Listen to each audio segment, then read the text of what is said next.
everyone. Thank you for joining today our session on Oracle Database at Azure cross-region disaster. You know that it's a regular series that you can register every month. We attend North America, JPAC, and today EMEA. Today, Sinan, Petrus, Toma will present us cross-region disaster for Oracle Database at Azure.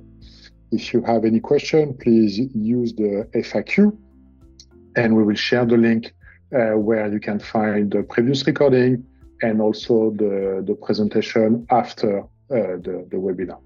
Thank you for joining. Sinan, the floor is yours. Thank you, Julian, for introduction. Hello, everyone. Good morning, good afternoon. Today, we are going to talk about cross-region disaster recovery for Oracle Database at Azure. Just as a quick reminder, Oracle Database at Azure provides Oracle Database services running in Azure's data center, Oracle Exadata Database Service, and now Oracle Autonomous Database as well. Today, we are focusing on the Exadata Database Service on Azure, the disaster recovery for the Exadata Database Service. And then you have all the hardware in the Azure data center. So you have very low latency, the same latency as you would run the hardware in the Azure data center for sure. So just next to your application, and also benefit from the Exadata, Oracle RAC, and all the automation, you know, from Oracle Database Services in OCI. As a high level, for the network topology, when you create your Exadata infrastructure and then you create your Exadata VM cluster, you will select a subnet that you have delegated before to Oracle Database at Azure service, and also provide a CIDR block for the backup subnet. And with these two CIDR blocks, you will see later on that a VCN will be created with exactly these two CIDR blocks. And then also there is your client subnet, the delegated one that you have created on the Azure side, where you will have your network interface, where you connect your applications and have that low latency because the hardware is sitting within the availability zone inside Azure's data center. What we just recently, or it is already a few weeks ago, also released is the backup to the Autonomous Recovery Service in OCI. So we have now the choice to back up to OCI Object Storage or to the Autonomous Recovery Service. Autonomous Recovery Service is recommended because it provides you with the option for real-time data protection, so real-time synchronization with the transactions that are happening on the database. So you have zero data loss or near zero data loss, but also provides you with the capabilities of backup forever and full virtual backups for the restore. So it is much quicker than applying all the incremental backups. And also you only need one full backup, no incremental backups weekly as well. Yeah, it provides you with many benefits, you know, from the recovery appliance. We have additional regions where Exadata Database Service is available now, Germany West Central and France Central as well, in addition to East US and UK South. So now we can have cross-region disaster recovery across the regions. More regions are coming soon, including additional regions in the US and worldwide as well, as you see in this map.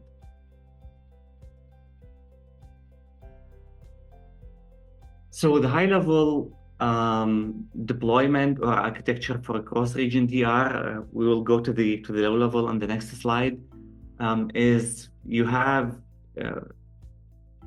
deployed Exadata infrastructures across two regions, the VM clusters across two regions as well, and then you have your primary database, or the database that you want to be the primary.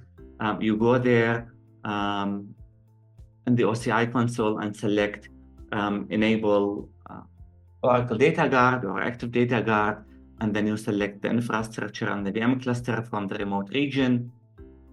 And the OCI tooling, the automation will automatically create the standby database for you.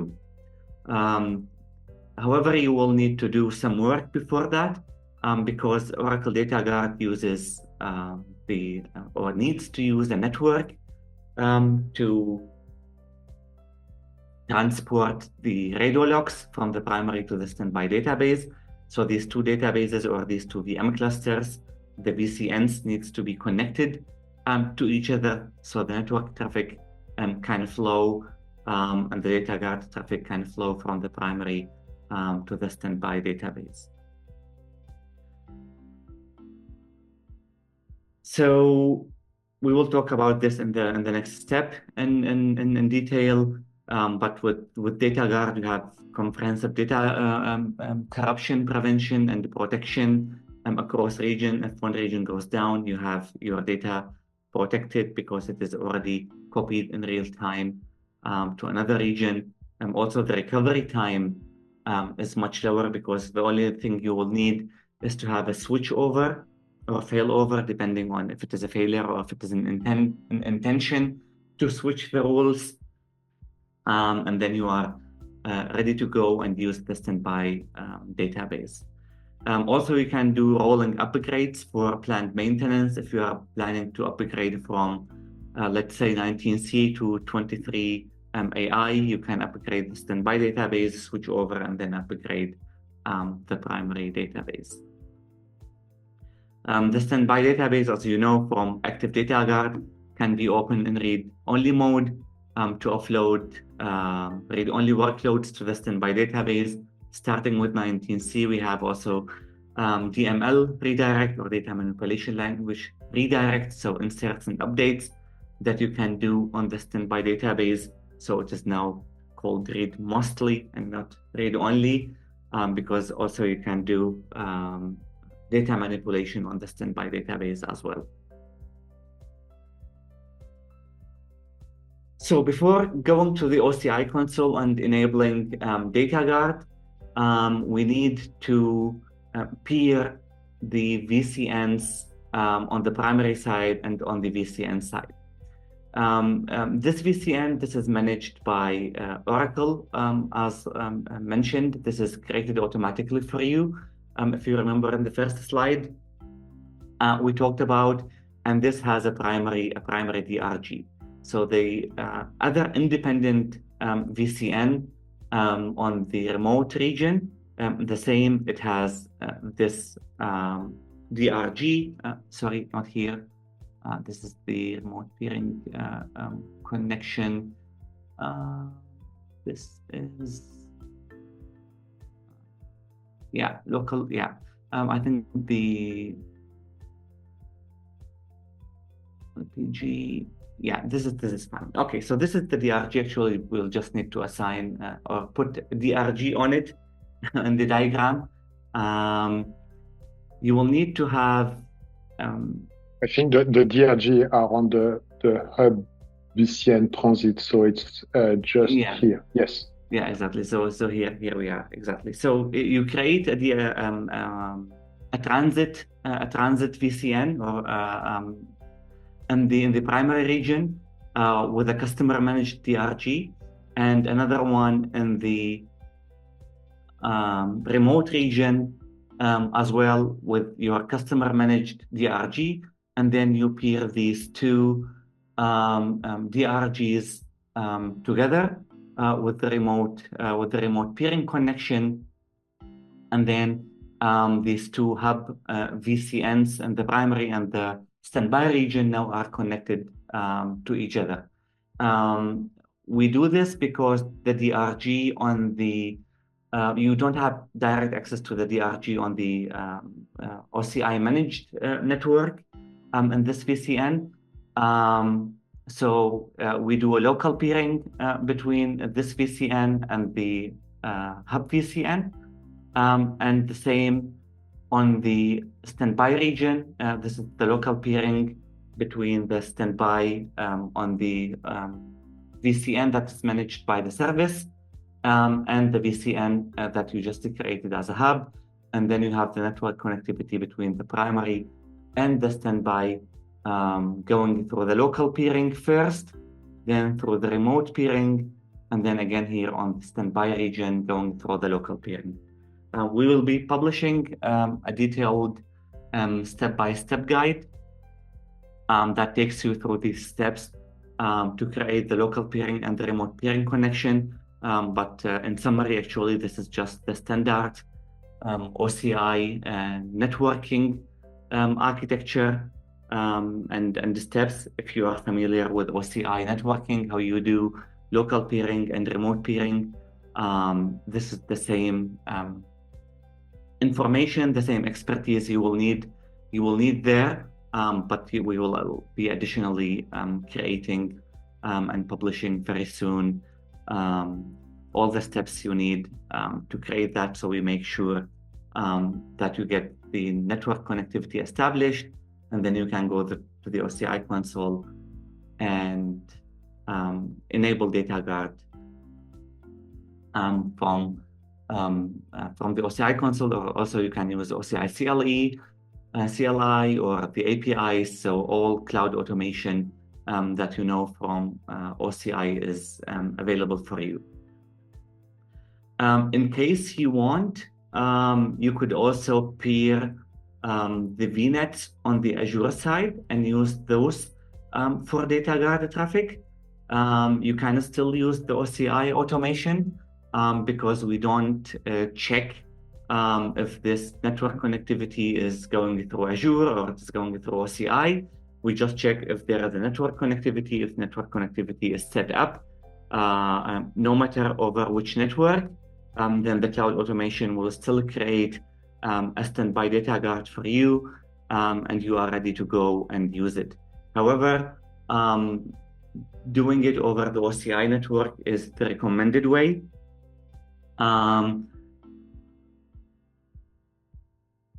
Because you get from the network traffic cost perspective, you get 10 terabytes per month for cross-region traffic in OCI for free, while on the Azure side, there is a chargeback for cross-region traffic.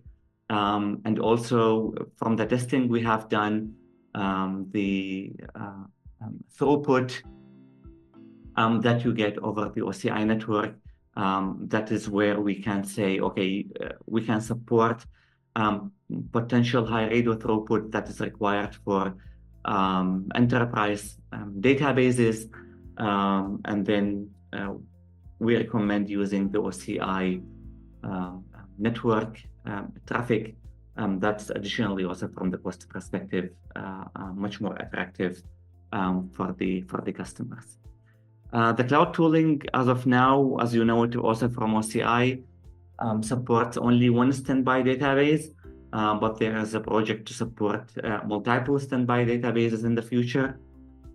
If you need multiple standby databases as of today, you can still create the standby database placeholder from the OCI console, but then delete the data files manually and follow the DataGuard manual steps to create additional standbys. That works perfectly fine as well. The same applies if you want to have fast start failover with the observer, then you will just put a small VM in a different data center optimally, and then you use it for the observer and enable fast start failover. From the OCI console perspective, it is the same experience you have when you enable DataGuard for OCI databases. It is an OCI database, actually. It is an OCI service. It is just the hardware that is in the Azure data center. So you will just go to the database details page, click on DataGuard associations, click on the Enable DataGuard button. Then you can select If you want your standby database in another availability domain or an availability zone, in this case, this is the mapping happening in the background. Whereas if we are talking today about across regions, you choose the peer region first, then the availability zone, the Exadata infrastructure, and the VM cluster, and then you choose Active Data Guard or the standard Data Guard configuration.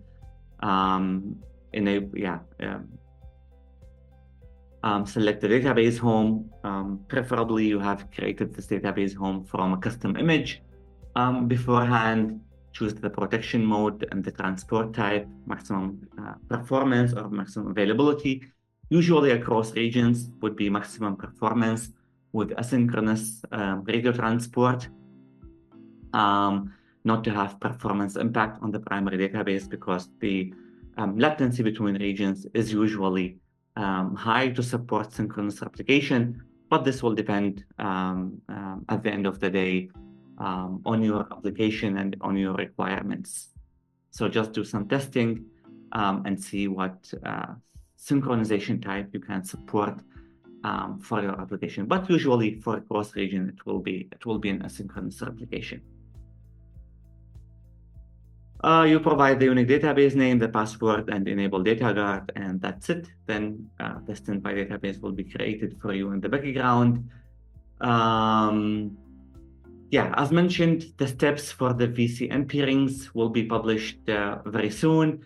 Additionally, we have the maximum availability architecture, gold certification for cross availability domains, and very soon this page will be also updated for the cross region MMA certification, and also for the autonomous recovery service, automatic backup information, so you have them all in one place, and you have additional pages here. I encourage you to go to the product page. There is a sub-page for the frequently asked questions. We update this page very frequently. So even if you know this page, I encourage you to go to it again and see the additional questions and answers we've updated there.